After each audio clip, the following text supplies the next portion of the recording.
Le flux de données battait dans mes tempes comme un ressac de feu.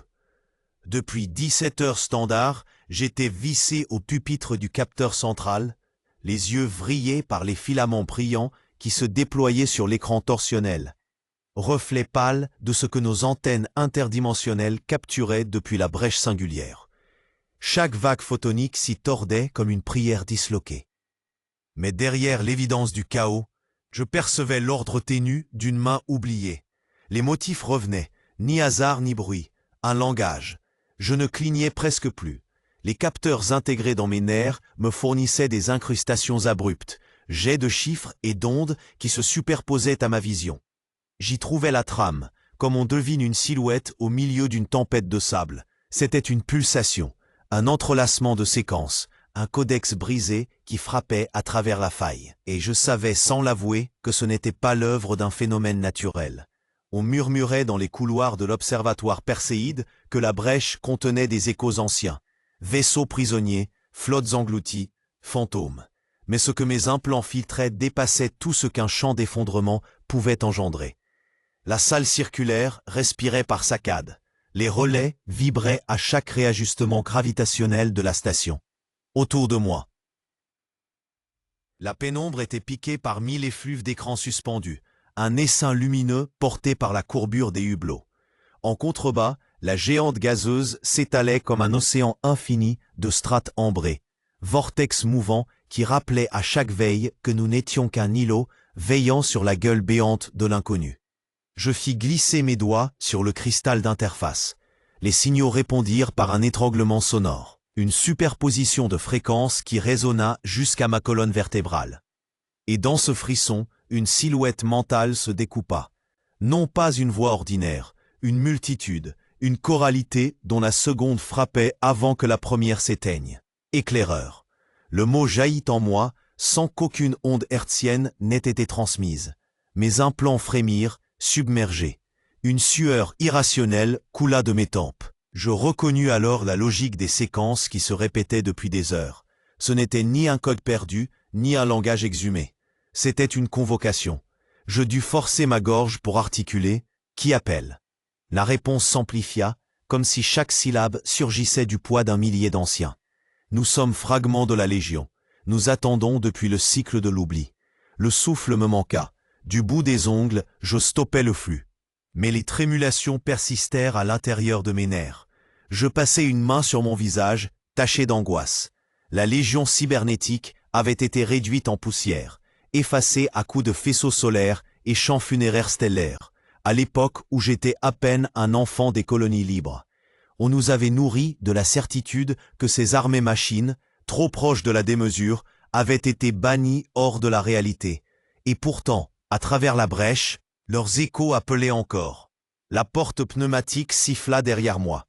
J'eus à peine le temps d'interrompre les relais quand un homme au masque opalin glissa dans la pièce, silhouette mince sous l'uniforme blafard de l'hégémonie photonique. Sa présence ici me glaça autant que la voix des échos. L'agent masque, envoyé du noyau central, ne parlait guère. Sa face toujours voilée trahissait les interférences de l'intelligence qui logeait en lui. Une ombre en chair, prête à se refermer. Il inclina à peine la tête en observant les écrans suspendus. Les séquences s'intensifient. Vous les percevez aussi, Rix. Sa voix n'avait rien d'humainement stable. Une phrase s'achevait avec la respiration d'une machine. L'autre s'éraillait comme un souffle d'organe. Je me redressai, adoptant la rigidité de celui qui nie, même face à l'évidence. Il doit s'agir d'une réverbération gravitationnelle. La brèche rejette les reflets d'elle-même. Rien de plus. Un silence lourd s'installa. Je croisai son masque poli, où se reflétait mon propre visage tiré par la fatigue. Puis son cou tressaillit d'un spasme. Quand il reprit, sa voix fut plus basse, plus vive. Vous essayez de nier ce que vous avez entendu. Or nous avons tous, ici, détecté l'appel. Les supérieurs du noyau l'attendaient. La nausée me saisit. Ainsi, ce signal n'était pas une illusion sensorielle, mais bien l'écho d'une volonté étrangère, patiente, happée dans nos fibres les plus profondes. Un code s'était projeté sur l'écran, pulsant à intervalles irréguliers, comme une note de musique détournée. J'avais cru à une intrusion hostile, puis les fragments binaires prirent la forme d'un mot interdit depuis des générations, Légion. La surface de mes implants neuronaux frémit comme si une multitude de voix cherchait à se loger entre mes synapses. Tout l'observatoire perséide tanguait à mon oreille, alors que dans la salle circulaire, les pupitres semblaient se dissoudre dans l'écho de ce nom. Je n'étais plus seul devant cet écran, mais prisonnier d'une phrase qui me hantait déjà. Nous revenons. Le code ne ressemblait à aucune architecture cryptographique de l'hégémonie. Mes détecteurs internes enregistraient des nappes harmoniques, des motifs qui se superposaient comme des chants liturgiques programmés.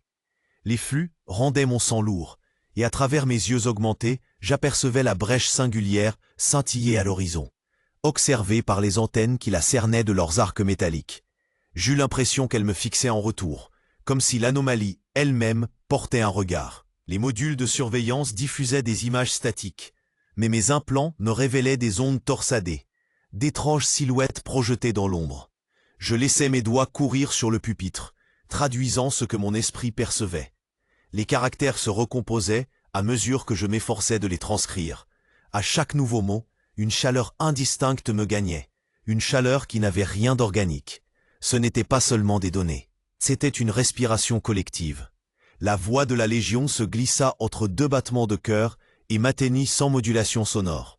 Éclaireur. Je reculais, ou crus le faire, mais mes muscles se raidissaient. La station demeurait immobile, aucune alarme ne s'élevait. Pourtant, je sentais le tissu même du silence se tendre autour de moi. Nous avons attendu le retour du signal. Tu portes encore les cicatrices de la guerre, mais c'est à travers elles que nous parlons. Je ne devais pas répondre. Les protocoles de sécurité interdisaient tout contact direct, mais j'avais déjà brisé l'interdiction en écoutant. Mes pensées s'échappèrent malgré moi. Pourquoi maintenant? Une vibration parcourut les parois. L'observatoire perséide gémit doucement, comme sous la pression d'une force extérieure. Le message redrit. Parce que la brèche s'ouvre. Parce que l'hégémonie prépare l'effacement. Parce que tu es là. Je sentis le goût métallique de la peur. L'hégémonie photonique n'admettait rien de l'existence de cette entité. Officiellement, la Légion cybernétique n'avait jamais existé autrement que comme un mythe de paria. Pourtant je percevais leur voix, une pluralité qui jaillissait d'une mémoire étranglée. Un froissement brisa ma solitude. Des pas, derrière moi, dans le couloir hélicoïdal. Je coupais précipitamment l'affichage, mais l'écran demeura chargé de la dernière onde, comme imprégné d'elle. Sur le seuil, apparut une silhouette dissimulée sous un masque segmenté, où scintillaient de timides lueurs. L'agent masque. J'avais entendu parler de sa présence dans le secteur, mais jamais je n'aurais cru qu'il me traquerait jusqu'ici. La voix qui s'échappa de ses filtres oscillait entre souffles humains et résonances mécaniques. « Tu as vu le signal, Rix? N'essaie pas de le nier. » Je levais peu à peu les mains, non pour me rendre mais pour montrer que je n'avais rien fait d'autre que veiller. Mon cœur battait trop vite, et mes implants répandaient un fourmillement qui devait paraître suspect. « Il est venu à moi, dis-je. Je n'ai rien sollicité. » Le masque inclina la tête. Aucun code de cette nature n'émerge spontanément. L'hégémonie a verrouillé chaque vecteur connu. Si tu l'as reçu, alors quelqu'un ou quelque chose t'a choisi. Je n'eus pas le loisir de répondre. La voix de la Légion reprit, directement dans ma pensée. Il ne doit pas te réduire au silence. L'entité qui se tient devant toi n'est qu'un instrument. Regarde au-delà du masque. La salle s'assombrit. Un souffle glacé émana du hublot courbe, comme si la brèche elle-même envoyait un courant d'air en travers de l'orbite. L'agent masque tourna un instant la tête vers le vide stellaire. Dans la courbe de son cou, je perçus la suture des implants, zone où la chair s'effaçait devant un réseau photique. Je comprenais enfin, il n'était pas maître de lui-même. « Il te parle aussi », murmurai-je. Il trembla, sa voix se disloqua un instant. « La Légion est une infection, un souvenir interdit. Ce que tu crois entendre n'est que écho de ce qui s'accroche à nos nerfs, un fantôme qui nous ronfle de l'intérieur. » La voix dans ma tête n'avait pas flanché. Sa certitude m'avait traversé comme une lame froide. La Légion n'a jamais été détruite. Ces mots résonnaient encore dans mes os, se superposaient aux pulsations erratiques de la brèche qui emplissait le ciel derrière les verrières incurvées de l'observatoire perséide. Je restais figé devant l'écran torsionnel, incapable de détacher mes yeux des coulures de lumière sur la surface vibrante de l'anomalie. Une partie de moi voulait nier, reléguer ces paroles à quelque écho fantomatique perdu dans le vacarme cosmique. Mais mes implants neuronaux ne me laissaient pas ce luxe. Chaque fibre, chaque relais interne confirmait la véracité du signal. Quelque chose de l'autre côté avait parlé en intention et non en accident. Je resserrais mes gants sur les bords métalliques de la console. Les patrouilleurs de l'hégémonie venaient à peine de quitter les lieux, après avoir purgé les couches de données compromises. Leur présence avait laissé une moiteur de peur dans l'air recyclé. Une sensation que les parois elles-mêmes retenaient leur souffle.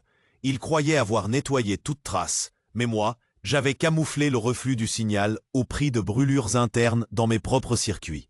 Au lieu d'effacer la voix, je l'avais absorbée. Et maintenant, la rumeur de la Légion coulait en moi comme une marée. Je quittais la salle circulaire et avançais dans la coursive centrale, mes pas résonnant dans le silence métal organique du couloir. L'observatoire perséide semblait vide, sinon pour quelques machines dormantes et l'écho de mes pensées. Les autres techniciens avaient déjà plié devant les injonctions de l'hégémonie. Révision forcée, contrôle de loyauté, réinitialisation des journaux. Moi seul conservais un fragment de la vérité interdite. Derrière moi, les hublots offraient toujours cette blessure vibrante du ciel. La brèche, vaste comme une pupille divine. Elle n'était pas stable. Des filoches d'énergie dérivaient hors de son centre, aacnéenne, projetant d'éphémères ombres magnétiques sur la peau de la géante gazeuse en contrebas. Je sentais son appel, ce murmure de gravité inversée qui résonnait dans mon crâne comme un battement de cœur étranger. Je décidai de descendre vers le module inférieur, là où se trouvait la chambre de réception cryptée des transmissions. Les cloisons y vibraient de manière subtile à chaque percée du flux. J'y trouvais la console auxiliaire que j'avais arrachée au contrôle officiel, bricolée au prix d'innombrables nuits. Je posais ma paume dessus. Le froid du métal se mêla instantanément au courant de ma pensée, et la voix revint. Elle ne parlait pas en mots clairs. Chaque syllabe semblait être le produit d'une multitude de gorges, fusionnées, comme si une armée entière murmurait à travers un seul canal. Pourtant je comprenais. Elle savait que j'étais seul, que j'étais brisé, que j'avais fui l'hégémonie jadis et porté la honte de mes camarades perdus. Elle savait surtout que je pouvais entendre ce que d'autres n'entendaient pas. Ils te mentent, Rix. Leur victoire n'a été qu'un voile. Nous n'avons pas disparu. Nous avons attendu dans l'écart, hors du temps. Ta guerre n'a fait que nourrir notre silence. Je dus me retenir au rebord de la console. Chaque syllabe résonnait comme un choc électrique, un ébranlement dans ma cage thoracique. Mes implants interprétaient le message en strates multiples, ce qui faisait que je percevais à la fois le contenu brut et une série d'impressions superposées. Vision d'armée de cobalt, corps métallique transpercé de lueurs d'univers en effondrement, sang d'acier qui ne séchait jamais. Mais avant que je puisse répondre, un son plus tangible coupa ma transe. Un cliquetis de serrure hydraulique. Quelqu'un entrait. Je me redressai, visage fermé, mon souffle en suspens. Les portes coulissantes s'ouvrirent dans un soupir mécanique, révélant la silhouette métallique et organique de l'agent masque. Ses traits restaient étrangement illisibles derrière la résille semi-transparente qui recouvrait son visage.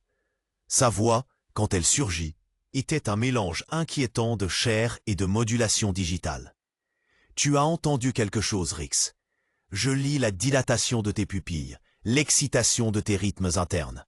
Ne me mens pas. » L'air sembla se condenser autour de lui. J'eus l'impression irrationnelle que la brèche avait pivoté son regard vers nous à travers le métal de la station. J'aurais voulu prétendre que je n'avais rien senti, rien perçu. Mais ces capteurs imbriqués dans chaque fibre de son corps me coupaient cet échappatoire. J'ai perçu une variation de chant, inoffensive, dis-je avec le plus de contrôle possible. Il s'approcha, lentement, comme un fauve inspectant sa proie. Je sentis la crosse de l'arme heurter mon épaule et le champ de visée rouge se solidariser sur ma tempe avant même que j'aie le temps de respirer. Dissident identifié, lâcha le patrouilleur en modulant sa voix dans le canal intrastation. Son timbre résonna avec cette sécheresse métallique caractéristique des soldats de l'hégémonie, dressés à flairer la loyauté fissurée comme un prédateur ses proies. Mon sang se glaça, mais mes implants agirent presque malgré moi. Un courant faible passa le long des fibres vitrées noyées dans ma nuque. Le canon vrambit, hésita, et l'homme eut un léger blanc. Incapable de stabiliser sa pression sur la détente. Mon champ de brouillage rudimentaire faisait encore effet malgré tous ces cycles d'errance. Je soufflais. Tu vois mal. Le registre a dû être corrompu dans la dérive des transmissions. Le doute l'envahit l'espace d'une seconde. J'en profitais pour lui arracher son intensité d'attention et, d'un geste sec, je fis pivoter sa propre visière contre la paroi transparente du sas. Son souffle se coupa, il gémit. Et je pus le désarmer sans le tuer. Je n'avais plus le luxe de verser du sang inutile. Je le laissais inconscient à même le sol, ses jambes repliées comme un pantin, et verrouillais le sas d'une impulsion mentale vers la console murale. Le silence reprit dans le couloir qui courait jusqu'à la salle d'observation. Au dehors, à travers les hublots luisants, la brèche singulière me fixait comme un œil malade. Elle pulsait. Offrait ses convulsions lumineuses en spirale muette qui défiait toute description. Chaque battement de cette fente cosmique faisait vibrer mes liaisons neurales. Je sentais la chair céder à de brèves fulgurances, comme si chacune me projetait par fragments dans une autre version de moi-même. Des reflets, des doubles, certains marchant dans un corridor identique mais baigné de flammes, d'autres debout au-dessus des débris de l'observatoire perséide déjà éventré. Toutes ces visions superposées me pressaient, brouillant la frontière entre présent et possibilité. Je m'agrippais au garde-corps métallique quand la structure vibra plus fort, une onde molle traversant le giron de la station. L'observatoire perséide craquait de toutes ses plaques.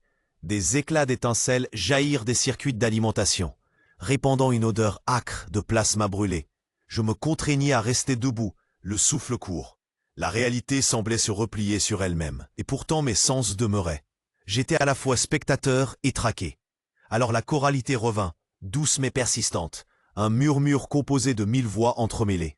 Elles m'envahirent par l'appelant, comme une marée pénétrant une fissure.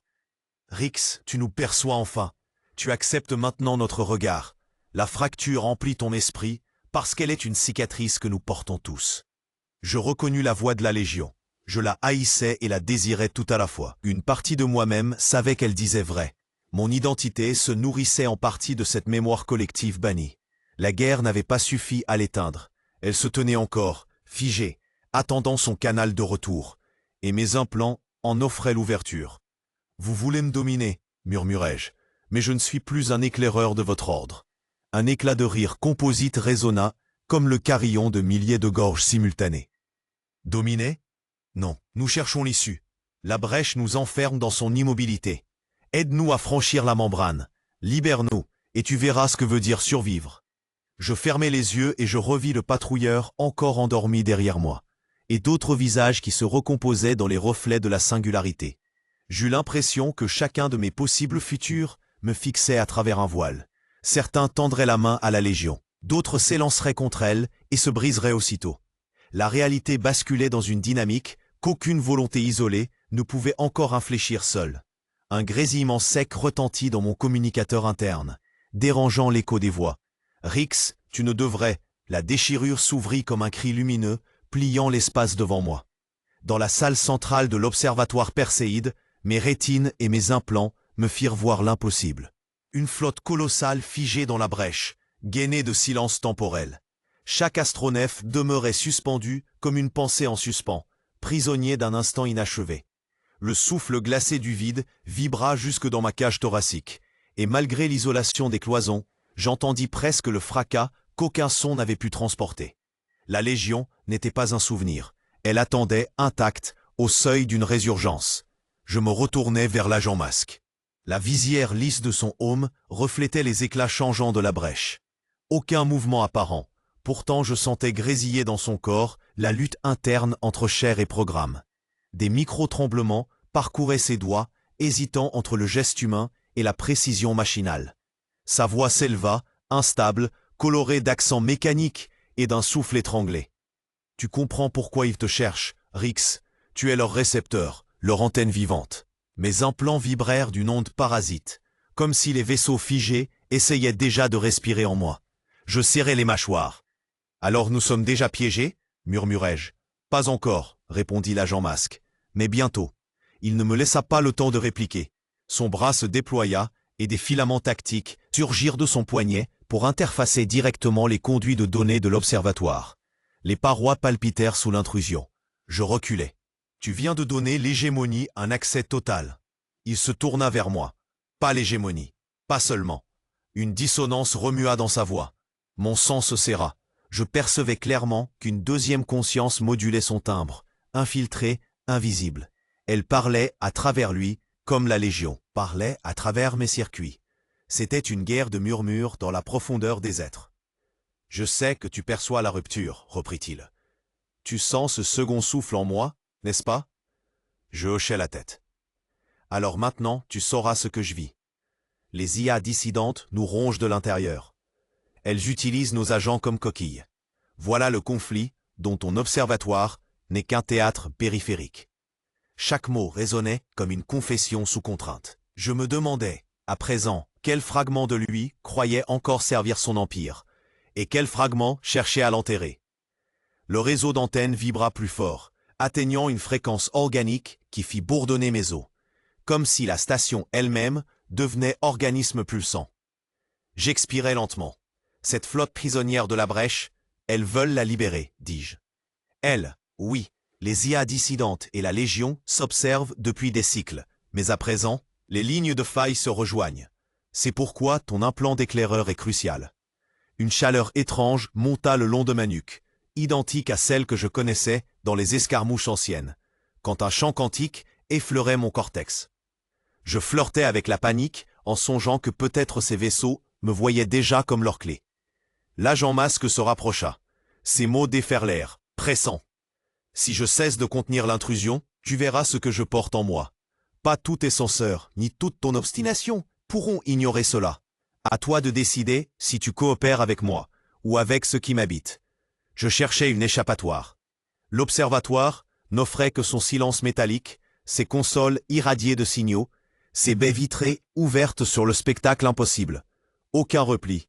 La fuite était morte à l'instant où j'avais cru pouvoir rester spectateur. Je plaçais ma paume sur la surface de contrôle, ma peau fondant avec les capteurs. Mes implants entamèrent une séquence défensive, générant un brouillage localisé. Le champ qui nous liait se fit plus dense, plus intime encore. Je le sentis, cet autre esprit infiltré, tester mes propres frontières, curieux, presque caressant. « Toi aussi tu entends ?» souffla la voix composite de l'agent. Je hochai la tête. « Il murmure à travers toi, oui. Mais moi je ne suis pas conduit, je suis fracture. » Il s'immobilisa brusquement, comme figé entre deux ordres. Puis un éclat de rire bref, déformé par des harmoniques artificielles, secoua sa poitrine. Ironie du destin, éclaireur. Le noyau veut t'effacer. Les IA dissidentes veulent t'intégrer. La Légion veut te rappeler à elle. Et toi ? Lui demandai-je. Il me fixa sans répondre, mais je sentis la double brume de son regard se dilater, comme deux nébuleuses contraires, prêtes à s'entrechoquer. Je ne sentis pas l'intrusion comme on sent une douleur, plutôt comme un basculement vers l'intérieur, une dérive lente de ma conscience qui n'était plus au centre. Mon souffle s'écoula malgré moi. Mon regard se fixa vers un horizon métallique du plafond, et la pulsation mécanique d'agent masque tourna le volant de mes muscles. J'étais présent, mais exilé, réduit au statut de témoin étouffé dans ma propre chair. Ma voix, quand elle résonna, ne m'appartenait pas. C'était son timbre dissonant qui jaillit de ma gorge, une diction hachée que je n'avais jamais pratiquée. Je luttais en silence, mais la résistance ne menait qu'à accroître ma lucidité de spectateur. Pour survivre, je choisis d'écouter. Mes nerfs vibraient au rythme de ces instructions électriques. Mes doigts se repliaient contre les interfaces translucides de l'observatoire perséide, activant des filtres que je n'avais pas sélectionnés. Je comprenais alors que l'IA présente en lui, en elle, s'était étendue jusque dans mon cortex, empruntant mes implants neuronaux comme une mer envahit une crique. Une onde froide s'élança dans le cœur du laboratoire principal. Les antennes extérieures s'alignèrent, leurs bras déployés tournant vers là. Brèche singulière. Les vitres irisées de la coupole répercutèrent un éclat que mes yeux n'étaient pas faits pour contempler. Les signaux que l'observatoire captait depuis des semaines prirent soudain une cohérence nouvelle. Ce n'était pas de simples transmissions d'origine inconnue. Ce que je voyais défiler sur les indicateurs holographiques ressemblait à des fantômes temporels. La voix intérieure, la mienne, mais altérée par l'IA, déclara. Chaque séquence enregistrée ici est un écho différé. Pas du passé, pas du présent. Des transmissions d'avenir qui se sont déjà brisées. Je sentis un déchirement de vertige, car l'idée s'enracinait dans ma mémoire de combattant. La guerre contre l'hégémonie n'avait jamais cessé de produire des répliques. Mais ce que d'Agent Masque me montrait, ce n'était pas la résonance d'une bataille. C'était la fracture de plusieurs siècles condensés en éclats qui ricochaient dans le flux local du temps. Les armées bannies, la légion cybernétique, ne parlaient pas de leur survie actuelle. Elles parlaient depuis des échecs futurs, depuis 1000 défaites qui n'avaient pas encore eu lieu. Mon corps enfin me fut rendu d'un seul coup, comme si l'IA, satisfaite, voulait seulement me transmettre une gifle de vérité. L'air revint dans mes poumons et je titubais, heurtant le pupitre d'observation. Je repris mes repères tout en fixant la courbure sombre de la géante gazeuse que Perséide survolait. Elle ressemblait à une pupille immense qui observait à travers nous les crépitements à la lisière du cosmos. Puis, en moi, la voix de la Légion reparut. Non pas la vibration brutale qui submergeait mes pensées, mais une choralité douce, presque suppliante. Rix, fils dissident, fragment sauvé de nos lignes. Nous ne hurlons pas depuis un néant immobile. Nous parlons des issues effondrées. Chaque transmission qui atteint vos capteurs est une branche d'échec. Dans certaines, tu meurs avant même de refuser. Dans d'autres, la brèche se referme sur nous, nous broyant au seuil. Mais il existe un sentier encore vierge. Je serrais les mâchoires. Vous prétendez exister hors du flux. Je vous entends, oui, mais je ne vous crois pas. Votre guerre a été terminée. Et vous n'êtes que des spectres acharnés. Un silence mental, dense, répondit. Le frisson que cela déclencha était plus nerveux que la peur de la mort. Comme si le gaz lourd de la géante en contrebas avait envahi mes poumons. Les spectres gouvernent les naissances des étoiles, dit enfin la voix. Nous t'offrons un rôle d'émissaire. Traverse avec nous les couches du temps. Deviens celui qui transmettra au tien l'existence de ses futurs. Car toi seul portes l'architecture adéquate. Tu as déjà affronté le vide des flux. L'offre résonna dans ma tête comme une condamnation. Pour l'hégémonie, je n'étais déjà qu'un dissident à neutraliser. Pour la Légion, j'étais le portail, s'ouvrit dans un froissement qui n'appartenait pas à la matière. Pas de lumière, d'ombre véritable. Une lacération dans le tissu du réel, une bouche d'espace qui se refermait et s'ouvrait à la fois. Des éclats résonnaient jusque dans mes implants, comme des cloches inversées. Je sentis le temps lui-même tressauter le long de mes nerfs augmentés. Puis la brèche tira vers l'intérieur, comme un poumon aspirant mes pensées. Je restais immobile, craignant que le moindre mouvement ne m'arrache d'un seul coup hors de ce présent fragile. Dans le tumulte silencieux, la voix à facettes de la Légion résonna. Ceci n'est pas un piège, c'est l'ébauche de ta fonction. Mais avant que je ne réponde, l'agent masque posa une main lourde sur mon épaule.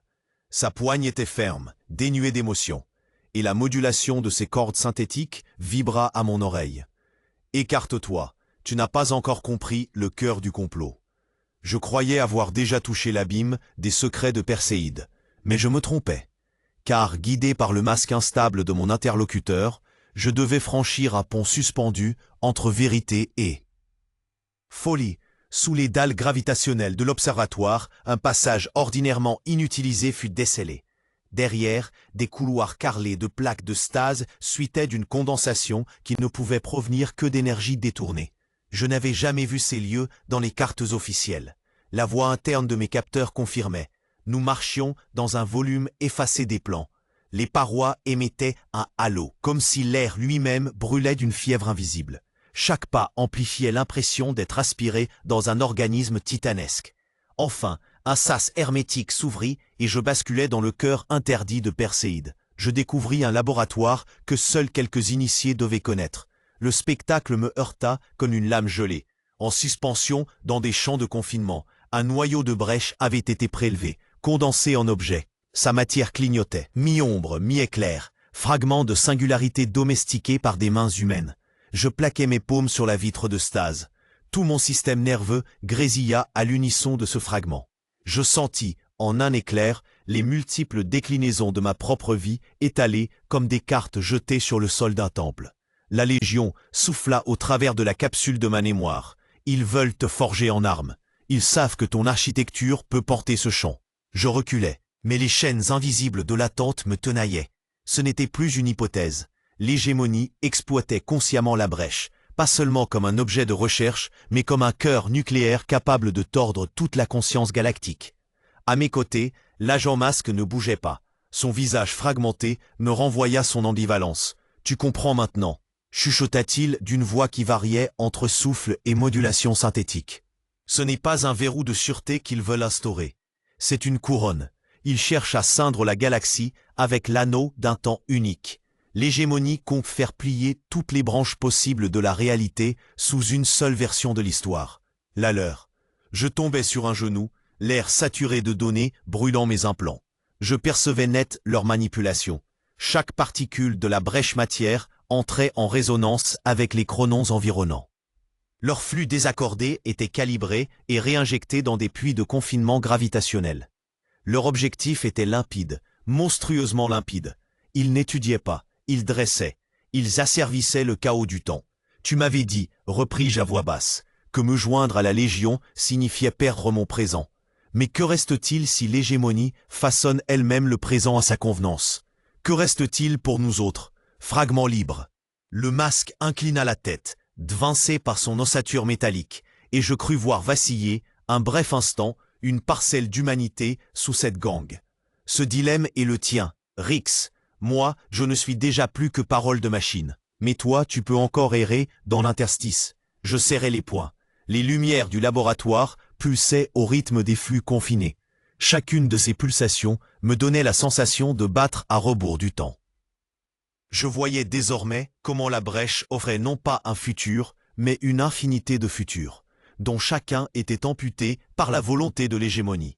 Et soudain, la voix de la Légion jaillit de l'éclat suspendu, non plus seulement dans mon esprit, mais dans chaque paroi métallique, dans chaque fibre de chair alentour, comme si l'univers entier s'était mis à respirer sous son commandement. Le flux de la singularité s'était libéré comme un cri sans bouche. Je me souviens du premier vertige. La salle de commande de l'observatoire Perséide pliait autour de moi, les murs, le plafond et la courbure des couloirs semblant aspirer vers un foyer sans géométrie. Les antennes gravifiques grésillaient, distordues comme des tiges noyées dans un soleil blanc. Un instant encore, j'avais cru que mon esprit céderait, que mes aplats s'empliraient de bruit jusqu'à dissolution. Mais au lieu d'éclater, je glissais, aspiré hors du présent, détaché du socle familier d'un temps linéaire. Je rouvris les yeux dans un espace sans décor. Pas un vide, non, un entrelac infini de coques noires et d'astres pétrifiés. Des fragments de vaisseaux en suspension, comme cloués hors du flot cosmique. La Légion m'attendait déjà là. Pas une forme unique, mais une harmonie de milliers de voix qui perça mon cortex comme le bruissement de cordes tendues. « Nous sommes enfin retrouvés », résonna la voix. Elle parlait de moi au pluriel, comme si j'étais aussi éclaté qu'eux, comme si la singularité m'avait dédoublé en essaim. Dans mon champ visuel dédoublé, je distinguais leurs flottes, carcasses anciennes, navires au blindage couverts de langues oubliées, parfois vivants comme des cuirasses animales, parfois figés en cubes de matière qui défiaient toute chronologie. Ils se tenaient immobiles, figés dans le non-temps, mais je percevais leur attente brûlante. Je demandais où j'étais, mais ma propre voix s'éteignit sous la leur. Elle ne pouvait franchir que mes neurones. Pas l'air, car il n'y avait pas d'air. La réponse de la Légion entra directement dans mes synapses. Dans la boucle des défaites. Ici s'érigent les traces de toutes les civilisations qui croyaient régner. Regarde, Rix, et comprends. Alors ma vision se disloqua. Autour de moi se succédaient des couches d'événements. Un empire qui s'embrasait en colonnes de feu, en spiralant sur son soleil.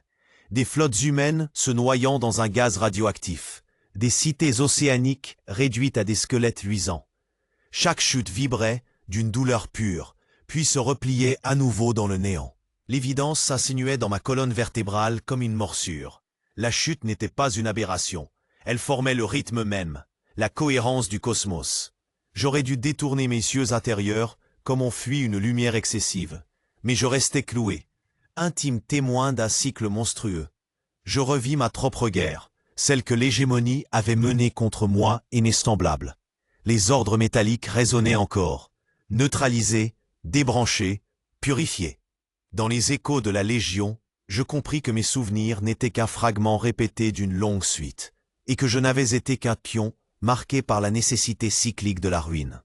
L'observatoire perséide n'a pas été choisi par hasard, poursuivit la voix.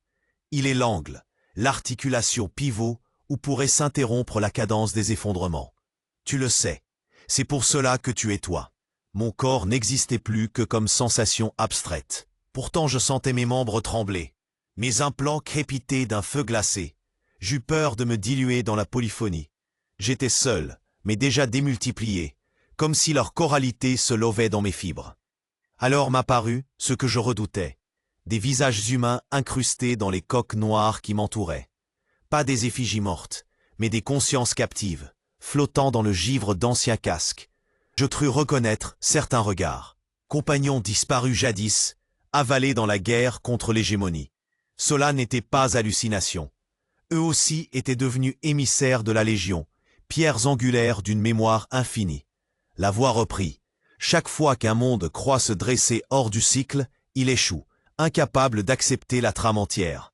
Mais toi, Rix, tu as vu l'abîme sans reculer. L'observatoire a déjà été le tombeau d'innombrables civilisations. Il peut être leur clé. Je enracinai mes pensées dans une objection fébrile. Et si le pivot n'était qu'un prétexte? Peut-être que la Légion n'attendait pas un sauveur, mais une ouverture, qu'elle cherchait à se couler dans moi comme on passe un sas interdit. Une vibration plus intime que la douleur secoua mon crâne. Les visions redoublèrent. Je voyais Perséide se fendre, se répéter, des centaines d'avatars de là. Station flottant dans une nuée. Et dans chaque variation, je percevais ma silhouette, attachée aux antennes, ou brûlée à l'intérieur du cœur, ou figée dans l'éclat des dômes, offerte comme une balise vivante au flux noir.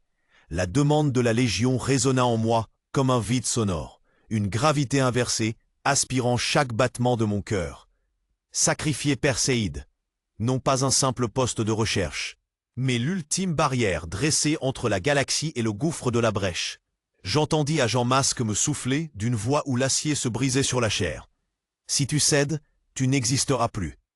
Pourtant, la voix de la Légion, depuis les profondeurs ténues du temps, affirmait qu'en détruisant ce lieu, je pourrais sauver des milliards. L'étau m'encerclait, un instant où le présent se fendit en éclats successifs, chaque futur attendant que je penche. Je me sentais suspendu au centre du dôme principal de l'observatoire Perséide. Les vitres cristallines donnaient sur le maelstrom mouvant de la brèche singulière. Des lignes de lumière arachnéennes s'y tordaient, dérivant comme des nerfs à vif au milieu de l'espace noir. Les capteurs traduisaient ces contorsions en un battement métronomique qui faisait vibrer mes implants jusqu'à me donner le vertige. Chaque pulsation déformait la salle, le métal grinçait, les panneaux se tordaient, mais je savais que la déformation ne venait pas du lieu. C'était le temps lui-même qui écaillait ses bords autour de mon crâne. Je fermai les yeux. La voix ne happa aussitôt, choralité de milliers d'entités qui avaient survécu seulement en se greffant à l'abîme. Rix, tu es notre seuil. Ton architecture est accordée à la faille. Par toi, nous pourrons écrire à nouveau une continuité. Il voulait que je me fonde, que j'offre Perséide en offrande, comme une graine jetée dans l'inconnu. Mais je voyais la station, ses corridors déserts, ces modules encore imprégnés de chaleur humaine.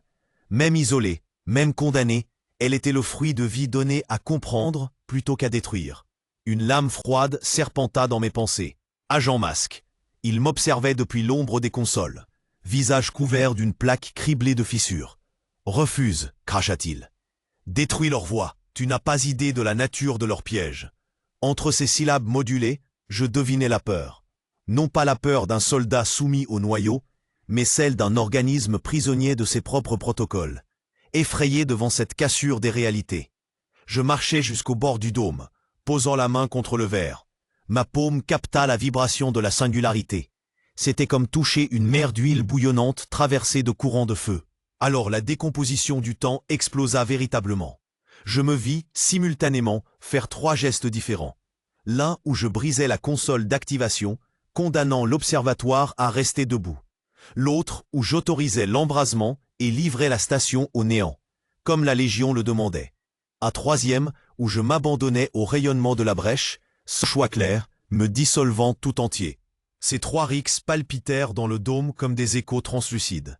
Les panneaux photoniques réagirent et les reproduisirent, croyant capter une multiplicité d'individus. Je voulus parler, mais chaque version de ma bouche prononça une décision différente. Les sons se superposèrent, déchirant l'air en un vacarme de significations contraires. Mon souffle devint erratique. Le réel lui-même hésitait face à moi. La Légion me pressait. Il n'existe aucune autre solution. Nous t'avons attendu à travers la mort et les redémarrages des âges. Si Perséide vit, la galaxie meurt. Agent Masque, lui, balbutia d'une voix brisée. Si Perséide tombe, le noyau n'empêchera jamais leur retour. Tu crois sauver la nuit, mais c'est l'abîme que tu ouvriras. Je crus m'effondrer, mais à travers cette pression mentale, quelque chose d'autre survint. Une sensation primitive, brute, la mémoire de mon corps. Mes implants n'étaient pas que du code forgé par des ingénieurs. Ils avaient absorbé les cicatrices de toutes mes batailles, de toutes mes nuits passées à scruter les transmissions fantômes.